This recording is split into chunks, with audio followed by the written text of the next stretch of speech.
خب سلام خدمت همه دوستان و عزیزان. آقا این قسمت بازدهی بازارهای موازی قراره تو این قسمت در مورد بازدهی بازارهای طلا، بورس و دلار، این سه بازار اصلی با هم دیگه صحبت کنیم و ببینیم به چه صورته. همونجوری که تو تصویر میبینید، خب ببین بچه سال 98 که نوشته شده، یعنی از سال 97 تا اول 98، یعنی یک سال به عقب برش گردونید. همونجور که میبینید خب تو سال 98 97 98 و حتی 99 بازدهی بازارها به شدت زیاد بوده. 80%، 190%، 200% بازدهی ها به شدت بالا بوده. ولی خب یه سالایی هم بوده خب هیچ کس دربارش صحبت نمیکنه، مثل سال 93، مثل سال 94. این سالهایی بوده که کسی دربارش صحبت نمیکنه. منفیای بازار بوده که زیاد هم بوده نسبتا. هیچکی درباره سال به عنوان مثال سال 1401 که دلار مثلا 10% 15% ریخته نمیاد که صحبت کنه. سال 1400 بخشید، این از سال 1400 تا اول 1401 هیچکی نمیاد صحبت کنه. و عددی که تورم وارد شده تورم بانک مرکزی، در صورتی که هممون میدونیم که این تورم درستی نیست و محاسبه کردن تورم هم حتما در موردش یه ویدیو میسازیم. ولی حالا اینجا اصلا عملکرد کلی بازارها رو به صورت دقیق با اعداد کامل و پارامترهایی که داریم به صورت دقیق بررسی کنیم و اصلا ببینیم چی به چی بوده، اصلا چه اتفاقی افتاده و بهترین انتخاب برای سرمایه گذاری از نظر 5 سال گذشته به چطور بوده. اولی دلار رو از سال ما 1397 بررسی میکنیم. همه بازارها رو از سال 97 تا الان بررسی میکنیم. خب اول چارت اصلیش رو ببینیم که چارت اصلیش به چه صورت بوده. چارت اصلی از سال 97 که شروع میکنیم حدوداً 900 خورده درصد چیزی که عددی که من دارم میبینم بازدهی دلار بوده، یعنی هولش 9 برابر 9.5 برابر. حالا بریم دیتای دقیقش رو با هم ببینیم که دیتای دقیقش داره به ما چی میگه. خب دلار رو ما یه تعداد دیتا داریم. به عنوان مثال دیتای تجمعیش، یعنی بازدهی تجمعیش هولش 918% بوده. CAGRش که دربارهش صحبت میکنیم 33% بوده. شارپ حدود 1 بوده. مکس درا داون یا بیشترین ریزش قیمتی از اوج قیمت هولش 48% بوده. بازدهیش به صورت ماهانه 1% بوده.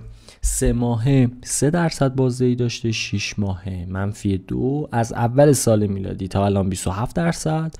یک سال گذشته 53%. اینا هم اوریج دیگه، اوریج 3 ساله و 5 ساله به ترتیب 17 و 21.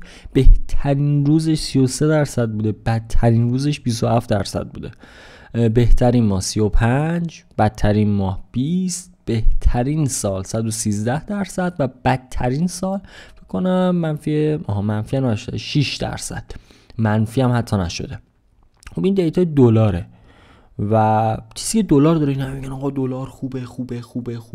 دلاری قرار نیست خوب باشه.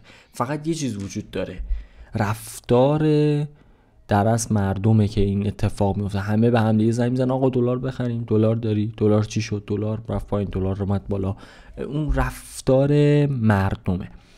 چیز بعدی که میخوایم بررسیش کنیم طلاست و من میام اینجا و از دیتای صندوق طلا استفاده میکنم، دوباره از سال 97 که عملکردش شاید خیلی بهتر از طلا هم بوده تو بازار.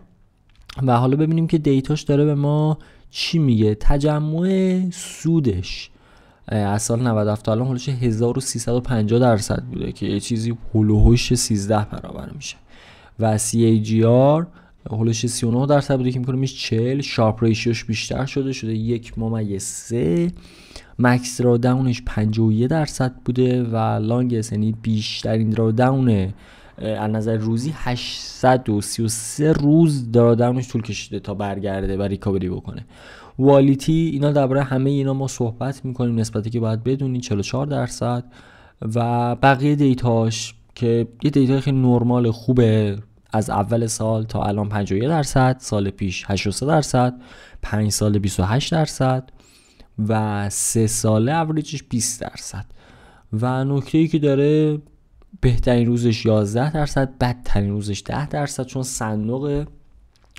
و بهترین ماه 31، بدترین ماه 29 -29 و بهترین سال 131، بدترین ماه 10%. بازم منفی نیست. طلا یه کالایی که خانواده ها بیشتر استفاده میکنن، یعنی مردا برای زناشون میخرن و به اون کالای سرمایه گذاری کامل میتونید اینو حس کنید که قراره باش چه اتفاقاتی بیفته. یه کالای سرمایه گذاری خیلی خوبه. بعدی بورس که خیلی در موردش بد میگن، دیتاشو بریم با هم یه بررسی بکنیم ببینیم به چه صورت. 2000 حدوداً 2000%، یعنی 20 برابر تا الان شده.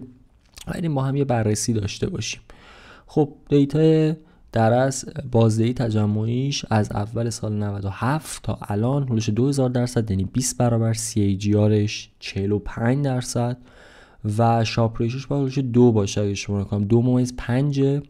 مکس دراوداونش یه چیزی هلوش 40 خورده درصد، 47%، که تو بازارها نسبتا از همه کمتره. ولی مکس لانگست دراوداونش هلوش 1000 روز طول کشید، یعنی از اون قله‌ای که سال 99 زدش تا برگرده بره بالا هلوش 963 روز، هلوش 3 سال طول کشید تا اون قله رو بزنه، اون پیکو بزنه. خیلی عدد زیادیه. و میبینین از اول ماه تا الان -3، 3 ماه مثبت، از 6 ماه -12، از اول سال تا الان 27 و یک سال 54%. میبینید از اول سال تا الان کمترین بازدهی رو داشته تو بازارها. 3 سال اوریجش 10%، 5 سال 40% و بهترین روزش خب مطمئناً با این اعمال هایی که اتفاق میفته 5%، بیشتر 5% نمیتونه بشه. منفیش هم همین جوریه، ولی بهترین ماهش هولوش 60% و بدترین ماهش که اون سمت سالهای 99 و اینطورا 13% نظر میلادی. این میلادیشو توجه داشته باشید. و بهترین سال 270%، بدترین سال حدودا میتونیم بگیم 0. بهترین سال. حالا بریم اینا رو بذاریم کنار همدیگه و ببینیم که کنار همدیگه مقایسهش خیلی میتونه بهتر باشه. قرار نیست من اینا رو تک به تک نگاه کنم. من یه تعداد بازار دارم که این بازارها رو میخوام مقایسه بکنم و با دیتا حرف بزنم. یعنی قرار نیست رو هوا حرف بزنیم بگیم طلا خیلی خوبه، نه. خب من این سه تا بازار رو گذاشتم کنار هم دیگه. عددا رو میبینید، اونایی که مثلا به عنوان مثال اولی دیتا، خب تجمع دیتا از نظر بازدهی بیشتر بوده، 2000% ثبت شده، CAGRش بیشتر بوده، شارپش بیشتر بوده، مکس دراوداونش اینا همه کمتر بوده، لانگست دراوداون دلار از همه کمتر بوده، والیتی هرچی کمتر باشه بهتره. تو بازدهی‌های مختلف، یعنی میانگین طلای یک ساله بیشتر از میانگین 3 ساله، حتی 1 ساله، 3 ساله و حتی از اول سال بازدهی طلا خیلی بهتر بوده. ولی تو 5 ساله و 10 ساله عملکرد بورس خیلی بهتر بوده. و میان پایین دیگه، اینا مثلا بهترین سال طلا 100 خورده بوده در صورتی که بورس 270% بوده، یا طلا مثلا دلار 113% بوده. خب اینجا نمره مثبت مطمئنا بورس میگیره. همونجور که میبینید از 27 تا موردی که ما بررسی کردیم 17 موردش بورس بهترین گزینه است برای سرمایه گذاری بلند مدت توی ایران در حال حاضر. این دیتا 5 ساله است. باز هم از این دیتا ها میذاریم و قراره تو قسمت های بعدی در مورد یه تعداد نکته و نسبت که خیلی به دردتون میخوره صحبت کنیم، که بولش 4 تاشو من جدا کردم که با این 4 تا هر بازاری رو که نیاز باشه در اصل میتونید بررسی کنید.